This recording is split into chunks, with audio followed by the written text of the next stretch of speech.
dia, meu amado. Bem-vindo de volta ao nosso estudo bíblico diário. Estamos falando agora sobre os finalmente, sobre o final da restauração do povo de Deus. Então, pegue a sua Bíblia, pegue o seu caderno de estudos, ore ao Senhor, vem conosco. Pede a Ele discernimento, entendimento, conhecimento, sabedoria. Pede a Ele proteção para que nós possamos discernir dos seus mistérios. Ok, falamos dos reinos e os reinos estão se sucedendo, falamos da herança do domínio grego, falamos dos dois generais principais de todo o período dos Ptolomaicos e agora falamos dos Seleucidas. Então, vamos para o terceiro período, que é o período dos Macabeus. Não estou falando agora de alguém que esteve ligado com Alexandre o Grande. Não, muito pelo contrário. Nós estamos falando agora de judeus que estão se insurgindo contra este poder dos Seleucidas, que estava instalado no território deles. Isso vai de 163 até 63 antes de Cristo. Então nós temos aí 100 anos de história dos Macabeus. O que acontece aqui é que os Macabeus, ou também chamados Asmoneus, porque a família era Asmoneu, né? Então aí eu tenho o reinado dos Asmoneus, ou dos Macabeus. Eles eram de uma cidade, então Jerusalém está aqui, ó. Modim está aqui, muito próximo. Era alguns quilômetros de distância entre uma cidade e outra. E eles eram desta cidade aqui, de Modim, muito próxima, portanto, de Israel, de Jerusalém. Né? Os macabeus foram assim chamados macabeus porque eles fizeram uma associação. Eles tinham uma palavra para eles, né, exatamente por conta das ações dos Seleucidas, que a gente viu nos outros vídeos, proibindo culto, proibindo leitura da lei, proibindo o respeito ao sábado, fazendo uma abominação no templo com a colocação de um altar para Zeus, enfim, essas coisas todas. Então, eles se pautaram, eles se basearam numa passagem de Êxodo 15:15. Em Êxodo 15:15, a primeira parte do versículo diz assim: ó Senhor, quem é como tu entre os deuses? Não tem Zeus, não tem Júpiter, não tem Apolo, não tem Deus, não tem Baal, não tem Deus semelhante ao nosso Deus. Então eles se basearam nesta colocação, nesta porção do Êxodo. E olha que coisa interessante, se nós formos observar, né, em hebraico, em Moca, Belius e Yavé. Então eles pegaram as primeiras letras desta frase, ó Senhor, quem é como tu entre os deuses? E ficou MCBI, Macabe. E em hebraico quer dizer martelo. Então, Macabeus vem desta passagem bíblica, Êxodo 15:11. Quando eu coloco as primeiras letras aqui, eu formo uma palavra, porque em hebraico a gente tem uma coisa, né, diferente do português, né? Eles não têm vogais. Então, Macabe quer dizer martelo. Isso eles também foram chamados de Macabeus ou Asmoneus. Muito bem, o primeiro deles foi Matatias.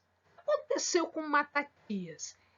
Ele está lá, de repente, o que os gregos estão exigindo? Eles estão exigindo que se cultue o deus grego. Ora, eles já tinham acabado de voltar do exílio, eles já sabiam que isso não iria funcionar, que isso não iria dar certo.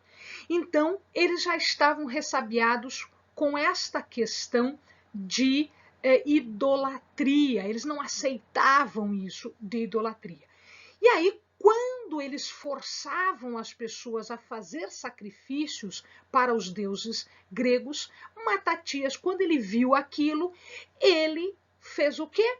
Matou as pessoas que estavam fazendo isso, matou as pessoas que estavam fazendo isso, e aí ele acabou, né, surtando, ele acabou destruindo todo, ele foi derrubando altares, ele foi, né, fazendo com que o povo retomasse, inclusive com um símbolo, que era um símbolo típico dos judeus, que era a circuncisão, que provavelmente já estava sendo esquecido.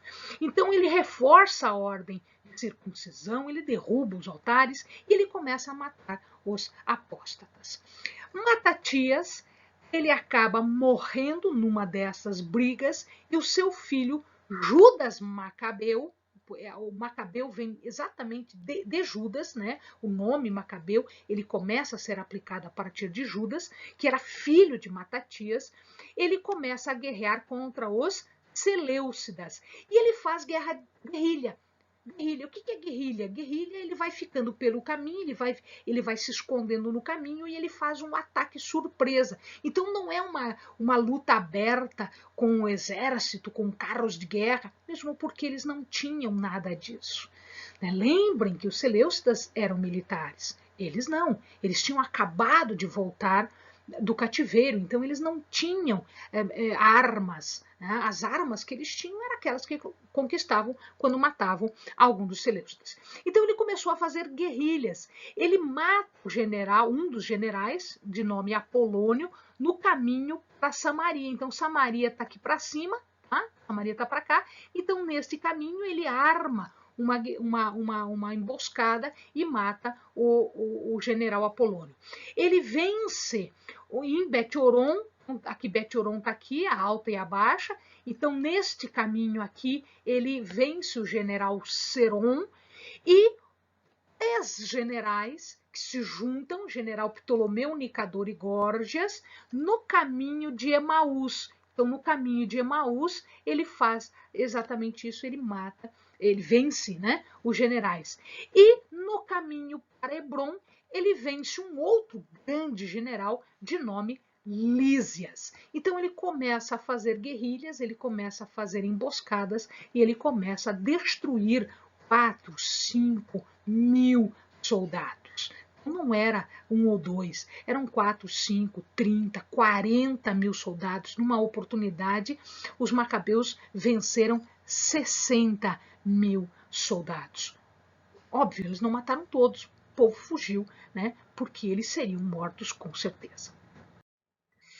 Quando ele morre, Judas, seu irmão, também filho de Matatias, ele assume o poder e aqui ele faz a rededicação do templo. Então a festa das luzes, Hanukkah, é exatamente esta situação aqui, quando o templo é reconquistado, eles limpam tudo e eles fazem então uma cerimônia de rededicação do templo.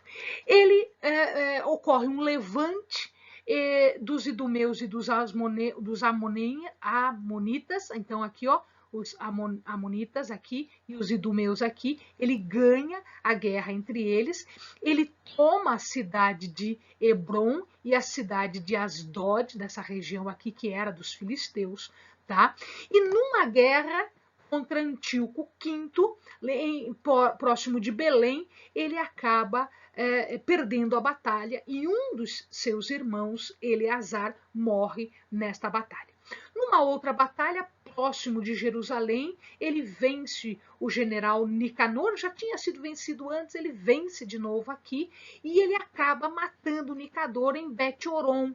Tá? Aqui para cima, ele acaba matando em Bet-Horon. Ele pede ajuda a Roma várias vezes, mas em nenhuma das vezes Roma ajuda. E ele acaba morto numa guerra em Modin, na sua cidade.